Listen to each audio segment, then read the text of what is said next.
Membrana celular. Veamos cuál es la estructura de la membrana celular. Toda célula presenta una membrana.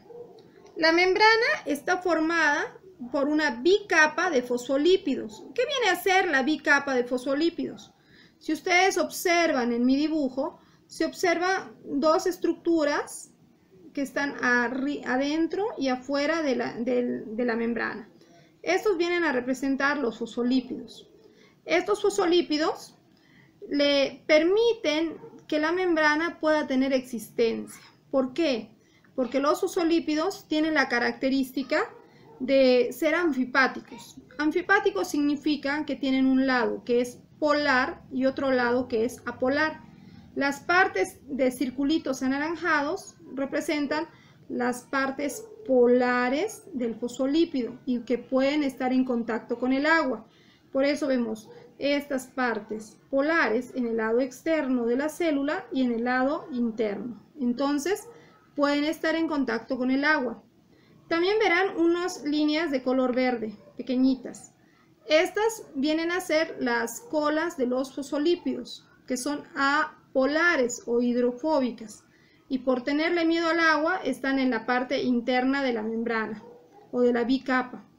Estas colas hacen que la membrana no se disuelva y por lo tanto la membrana puede tener una existencia física. ¿Qué más tenemos en una membrana celular? Además, observamos estas estructuras que vemos aquí de color rojo, se llaman proteínas. Existen dos clases de proteínas. Las grandes que atraviesan la bicapa de color rojo se llaman proteínas integrales y las pequeñas que se encuentran en la monocapa externa o en la monocapa interna se llaman proteínas periféricas. Asimismo, la membrana celular presenta moléculas de colesterol. El colesterol lo vemos aquí. Aquí apenas unas líneas pequeñas. Este colesterol tiene la función de darle estabilidad a la membrana celular. ¿Qué significa? Que si no hubiera colesterol en la membrana sería demasiado fluida. Y al ser muy fluida, imagínate, nuestro cuerpo sería como gelatinas. Pero gracias a la membrana que presenta colesterol, aquí están las moléculas de colesterol, este colesterol le va a dar una estabilidad y nuestro cuerpo va a ser tal como lo conocemos. Vamos a ver cuáles son las propiedades que tiene la membrana. La primera de las propiedades de la membrana es la fluidez. La membrana es muy fluida. Antiguamente se creía que la membrana era una estructura dura y rígida, como una cáscara de huevo, como esta. Pero luego se dieron cuenta que no podía ser dura y rígida porque nosotros somos elásticos. Entonces, la membrana se ha descubierto que tiene mucha fluidez. ¿Cómo lo vamos a demostrar? A través del siguiente experimento. Cogemos un plato y rompemos un huevo. Echamos en el plato y luego, con ayuda de un alfiler o de una aguja, a ver, como pueden ver aquí, voy a introducir esta aguja en la yema. Se supone que si yo introduzco la aguja en la yema, debería hacer un hueco, como lo estoy introduciendo ahorita. Incluso lo estoy agitando y se esperaría que al sacar la aguja el contenido de la yema se derrame. Veamos qué sucede. He hecho el agujero, he agitado, retiro la aguja y el contenido de la yema no se derrama. ¿Por qué no se derrama? Porque aquí observamos una membrana. Y las membranas tienen esa característica de que son fluidas y entonces cuando se hace el agujero se abren, pero al sacar la aguja inmediatamente gracias a la fluidez se cierra. Interesante, ¿no? Otra propiedad interesante que tiene la membrana celular es que permite el transporte de sustancias. A través de la membrana, a través de esta membrana, van a ingresar y van a salir sustancias de la célula. tanto el ingreso de sustancias nutritivas o la salida de sustancias de desecho o sustancias que serán útiles más adelante. Y gracias a ese transporte de sustancias, la membrana celular se dice que tiene semipermeabilidad o permeabilidad selectiva. Esto significa que la membrana permite que algunas sustancias pasen más fácilmente que otras.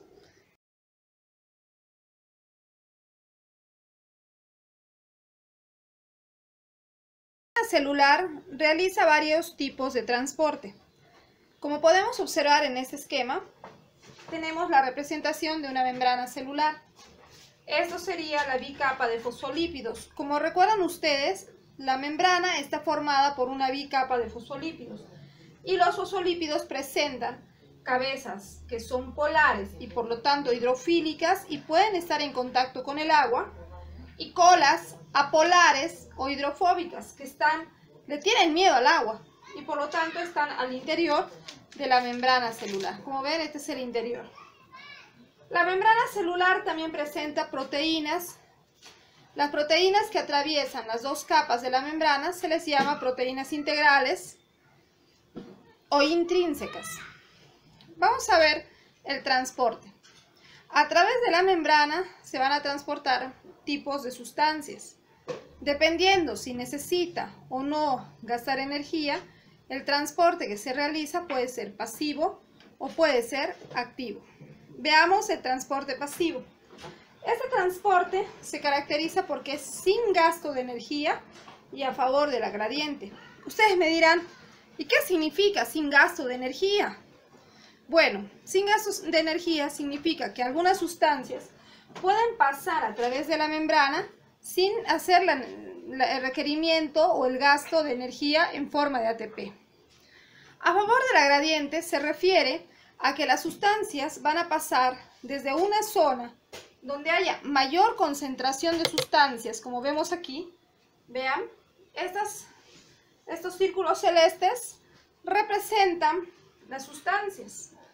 Vemos en la parte de arriba de la membrana una gran cantidad y vemos aquí abajo una pequeña cantidad. Entonces, ¿cuándo se dice que es a favor de la gradiente? Cuando las sustancias van desde donde hay mucho, donde hay una mayor concentración, hacia una zona donde hay poco, una menor concentración. A eso se le denomina a favor de la gradiente. En el transporte pasivo se identifican dos formas. Uno es la difusión simple y otro la difusión facilitada. En la difusión simple se refiere al paso de sustancias, generalmente moléculas apolares, que pasan a través de la bicapa lipídica. Claro que también el agua puede pasar por ahí. Veamos quiénes pasan por difusión simple. Siempre, recuerda, por difusión simple, la condición es sin gasto de energía, a favor de la gradiente, y pasan ¿por dónde? Por la bicapa de fosfolípidos. ¿Quiénes pueden pasar? Puede pasar el agua. Y cuando pase el agua, a este transporte se le llama ósmosis. Recordarás que todas las células necesitan agua, así que el agua siempre está ingresando o saliendo de la célula. Y ese tipo de transporte es la ósmosis. También de la célula, a través de la membrana, pueden pasar los solutos. Se denomina solutos a las sustancias disueltas en el agua, en la célula. Entre esos solutos tenemos la urea, el etanol, el glicerol. Cuando pasan a través de la membrana, se le denomina diálisis. Por ejemplo, la urea que pasa a través de la membrana en células renales para producir la orina. También en la difusión simple se considera el paso de gases. Los gases pueden ser el oxígeno, el CO2, y a esto se le denomina difusión. Un ejemplo de difusión es lo que sucede en los alveolos pulmonares, donde se intercambia el oxígeno por el CO2. También la membrana realiza otra forma de transporte llamado difusión facilitada. Dentro del transporte pasivo tenemos la difusión facilitada. Se denomina facilitada porque en este caso las moléculas van a pasar a través de proteínas integrales. Estas proteínas integrales se conocen con el nombre de proteína canal y proteína transportadora. Se denomina difusión facilitada cuando son moléculas polares que pasan a través de estas proteínas integrales. Veamos. Primero vamos a observar que muchas membranas tienen unas proteínas llamadas canal. La proteína canal es una proteína que es como un túnel o un canal. Entonces, a través de este túnel o canal pueden pasar sobre todo iones, pero siempre cumpliendo la condición. ¿Cuál es la condición? Sin gasto de energía y a favor de la gradiente. ¿Qué significa a favor de la gradiente? Que va de donde hay más hacia donde haya menos. También existen las proteínas transportadoras o permeasas.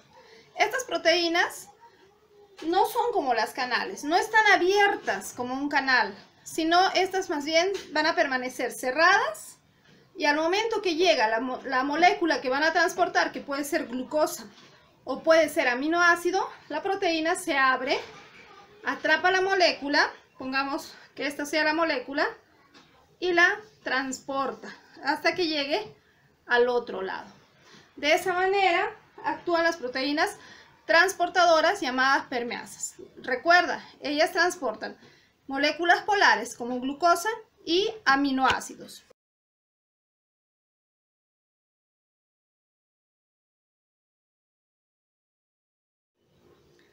La membrana celular realiza el transporte de sustancias. Una de esas formas de transporte se llama ósmosis. La ósmosis está referida al paso del agua a través de la membrana celular. Sin embargo, la ósmosis o paso del agua está regulado por la concentración de solutos.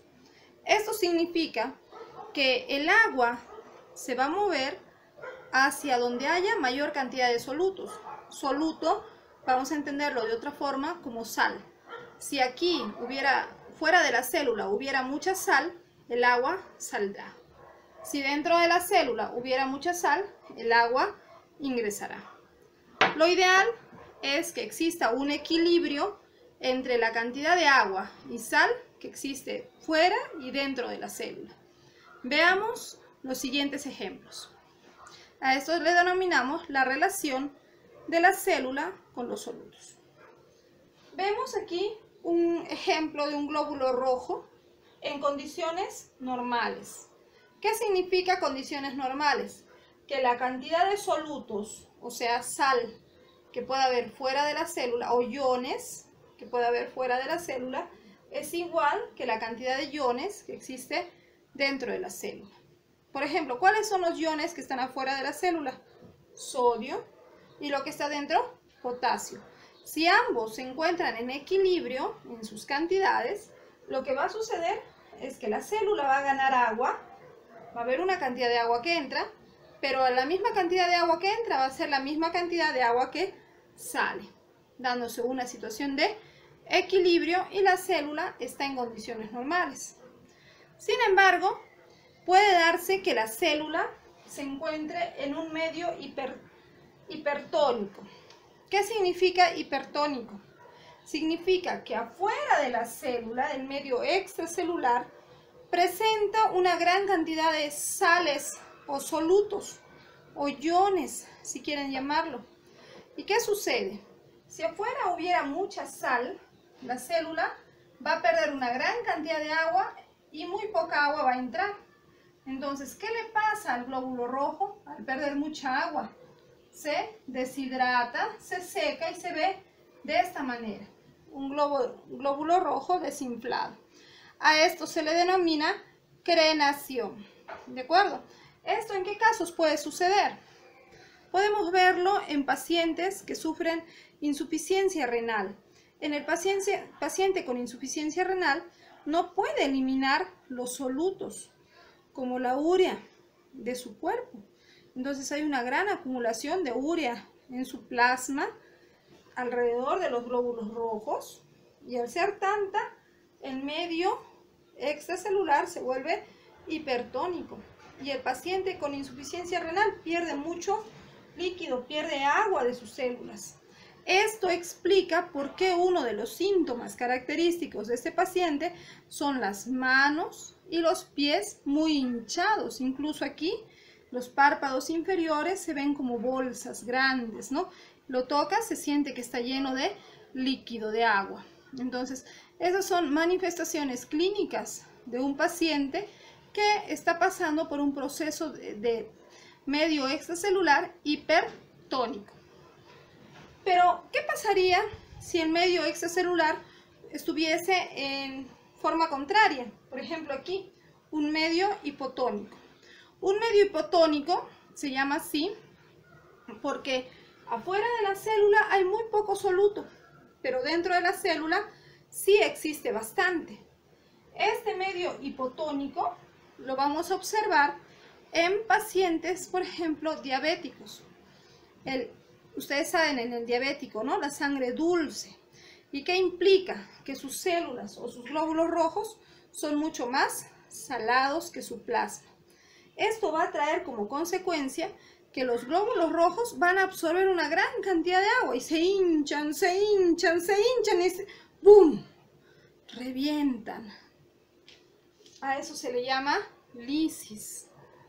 Esto explicaría por qué en el paciente diabético vamos a observar una de las manifestaciones clínicas de esta enfermedad es que el paciente tiene sus piecitos, el famoso pie diabético, ¿no? Que se hace herida, se puede gangrenar y muchas veces ellos ni cuenta no se dan cuenta, están con los zapatos puestos y no se dan cuenta que su piecito está con una herida grande.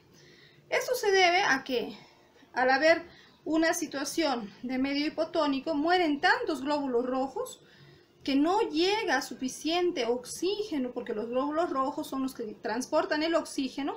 No va a llegar suficiente oxígeno a las extremidades inferiores, los piecitos, los dedos de las manos también. Y las células empiezan a morir, a necrosarse.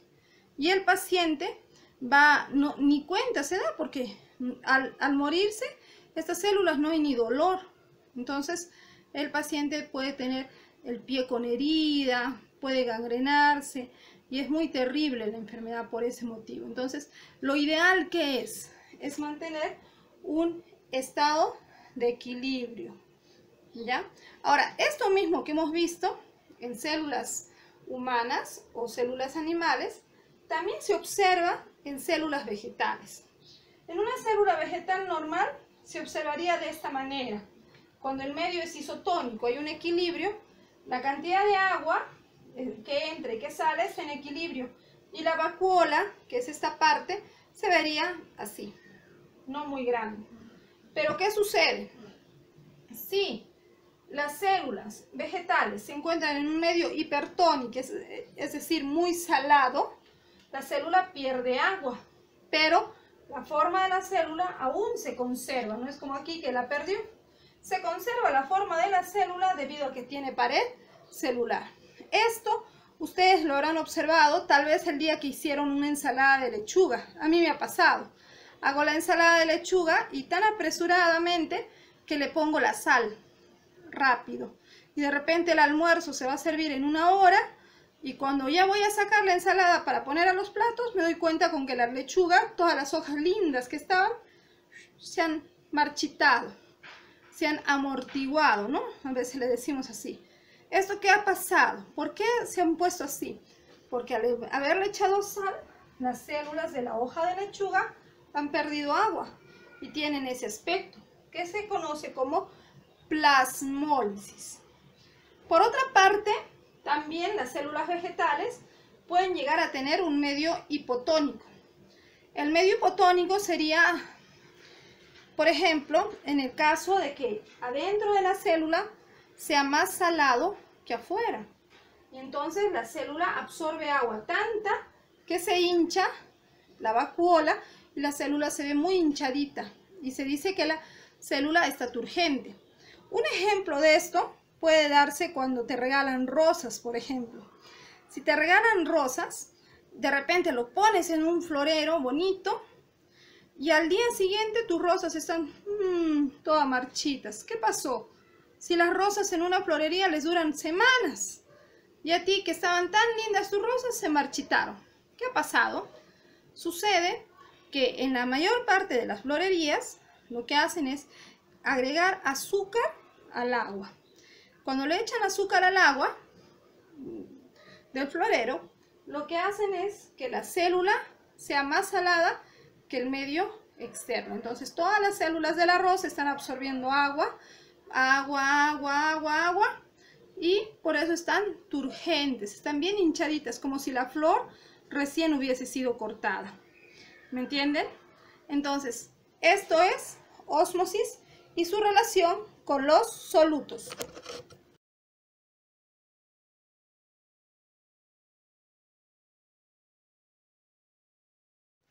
El transporte activo. Este es un tipo de transporte que realiza la membrana celular con la finalidad de permitir el paso de sustancias a través de la membrana, pero con dos condiciones. La primera condición es con gasto de energía, se gasta una gran cantidad de energía en forma de ATP. Y la segunda condición es que es en contra de la gradiente. ¿Qué significa ir en contra de la gradiente? Significa que las sustancias o las moléculas se mueven desde una zona donde hay menor concentración hacia una zona donde hay mayor concentración de moléculas. Dicho de otra manera, el transporte activo se refiere a que las moléculas van desde donde hay poco hacia donde haya mucho. El transporte activo se va a presentar en dos formas: el transporte por bombas y el transporte en masa. Veamos el transporte por bombas. Se denomina transporte por bombas cuando pasan iguiones a través de la membrana por unas proteínas llamadas bombas.